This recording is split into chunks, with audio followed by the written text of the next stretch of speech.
嗨，大家好，我是阿汤。我们接下来分享的是宠物相关的用品。还记得我前阵子呢分享过呢一款呢佩利博的 RFID 的自动喂食器，就是透过像这样子小小的晶片，然后挂在项圈上面。当宠物靠近的时候呢，你就可以自动打开盖子，让每个宠物呢吃到自己专属的这个自动喂食器的饲料。你就可以完全的分开呢每一只猫咪吃不同的饲料，不会混在一起，也不会有抢吃的状况。那我们接下来分享呢一样呢透过 RFID 侦测喝水的状况的饮水机，这一款呢同样是由佩利博推出的专宠饮水机，但是呢这一款呢跟喂食器不太一样。喂食器呢因为有饲料需要分别的状况，所以呢我们通常会把它设定为一只猫配一个 RFID， 但是喝水就没有差别了，大家可以去喝同一个饮水机，那是没有问题的。所以呢一台饮水机呢是可以配对多只猫或是多只宠物的，这个是没有问题的。猫咪呢它如果佩戴这个 RFID 的晶片的时候呢，它靠近的时候呢就会去侦测，跟我前阵子介绍那个自动喂食器不太一样。自动喂食器呢只有记录它吃了多久，但是这个饮水机呢除了喝了多久，也有记录了它喝了多少。喝水量呢我们要在意的不是只有它喝了多久，而是它每天喝了多少量。因为呢如果你发现它有1天、2天、3天都没有喝水的时候，这时候你可能要非常注意它的肾脏了，有可能会有一些状况发生，或者是它其实已经生病了。有侦测呢喝水量的情况下呢，你除了可以掌握宠物的喝水状况之外，更可以呢随时去关注它的健康状态。那我们今天来分享一下这款 Pelipro 的饮水机，除了有 RFID 的侦测功能之外呢，它的设计呢跟一般的饮水机其实也有一点点不一样哦。那我们往下来分享。首先呢，当然大家最在意的就是它的结构到底长怎么样子，跟线下的一些常见的饮水机一样，它就是有无线的设计，可以直接这样拿起来。如果要使用的就是去清洗完之后，然后再把它放回来使用就可以了。里面内部的结构部分呢，两边有个卡榫，打开之后呢，这个防泼水罩，很多猫咪啊或者是狗狗，它们喝水方式是有点暴力的，就然后这个啪啪啪啪啪啪，你会发现周遭呢就是都会湿湿的。这个有这样围起来，就只能在这边喝，然后就不会这样啪啪啪啪到处都是。这是第一层，第二层呢，这我相信大家应该都想象得到。第二层这边就是一个喝水的地方，这个是不锈钢材质，上面这个呢可以拔起来清洗，这个小小一个，然后这边有个盖子，打开之后呢，里面这个是放滤芯这么小小一个，这个是可以更换的，所以呢这边清洁都算好清洁得到。像我自己是有准备一个那种小小的毛刷，然后就是用来洗这个用的，我觉得还蛮方便的。底部呢一样就这样清洗就可以清洗得到，所以前面这清洗都没有问题。再来最重要，大家也最在意的就是内部。大部分呢，大家如果想到现在这种无线型的饮水机，内部呢通常是什么？就是一个马达，然后直接放上去它就可以用了嘛。可是马达其实它也算是一个消耗品，当它使用到一阵子之后，有可能会因为你不太替换里面的这个前置滤网，导致马达可能阻塞，然后水流越来越小。阻塞久了之后，如果你一直都没有去做稍微清洁的话呢，基本上马达它很快就会流速越来越慢，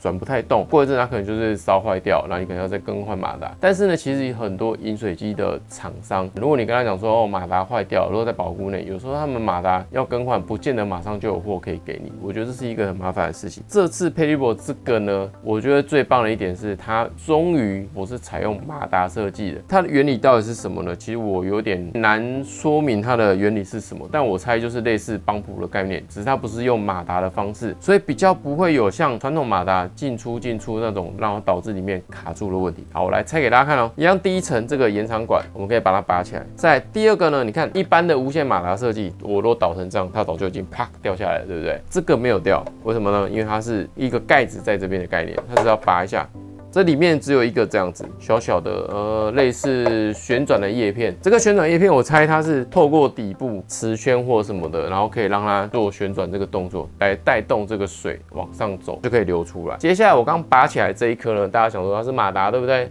？no， 没有，不是空的，有没有？后面是空的。它不是马达哦，它是把下面那个扇叶包围起来，透过扇叶的旋转，把水呢这样往上打上去，然后就可以流出来。我自己试用下来，其实这样的方式呢，跟马达帮浦打出来的水量其实没有差别，基本上是一样的，所以我觉得这个设计还不错。中间这边有一个前置滤网，黑色的这个，虽然它这个好像不太需要这个前置滤网，但是还是有弄一个在这边。但是这个呢，装的有点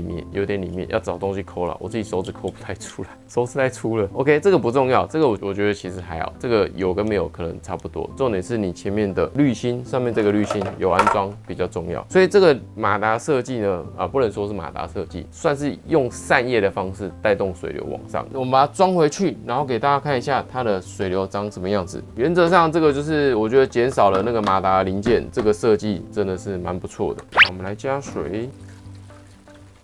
你可以看到它喷泉出来的水量和马达帮浦打出来的水量基本上不相上下，没什么差别。但是呢，它少了马达这个设计，我觉得呢，在使用期限上应该会比马达的更久，也比较不会因为堵塞的状况导致水流越来越小。你会发现呢，有马达那一种，当你用了可能半年或是到1年左右，如果你一直都没去做清洁的动作，你会发现出的水流越来越小，即便你换了滤芯，新的滤芯，再怎么清洗都一样。因为那马达呢，你如果太久没有清洗的话，卡住的垢呢，不是你后续去用冲的就可以冲得掉了，就是真的比较难处理一点。每次在清洗水盆的时候，就要记得用水柱去冲一下里面的一些脏物，定期清理，它是可以使用比较久一点。无马达设计，我觉得是一个很棒的部分。接下来我们来看一下App 的部分 ，App 的部分呢，进来之后呢，可以看到呢，每一天呢当日的饮水量，像我配对了2只猫，我这边有显示花花跟大大，他们今天喝水量个别是多少？比如像我家花花今天到目前为止喝了11ml，大大比较爱喝水一点，目前光到现在才早上10点多而已，已经喝了31ml了。再来是水剩余多少，这边都可以看得到，像我刚刚加进去大概是一半，确实就是一半。然后滤芯跟清洁需要多久，它都会这边告诉你。然后往下会有每天的日志，可以看到呢相关的状态，或者是呢每一只猫呢喝了多久，喝了多少水。接下来你可以往右切到饮水量，这边可以看到呢每天、每周或者每月或者一整年的这个记录，你可以切换到不同的宠物的数据，慢慢的去做查看，你就可以知道了每只宠物的这个饮水状况，就可以比较好知道说这个猫咪有没有生病啊，或者有没有其他状况，甚至呢喝水量如果比较偏少的情况下，你是不是要加一点水分多一点的这种罐头来补充一下它的水分。我觉得这个呢，对猫咪的身体是会比较好一点的。它其实呢，在饮水量这个功能里面呢，还有付费的功能可以去做选择。付费之后，你可以去设定饮水量每天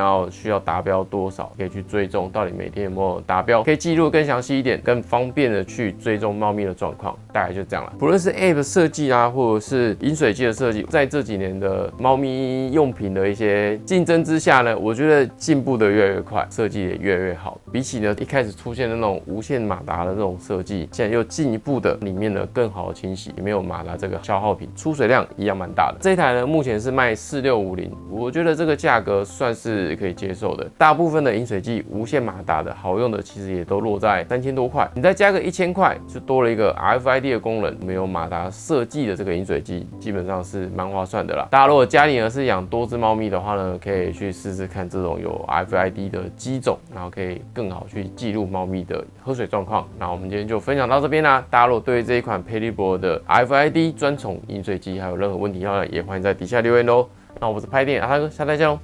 拜拜。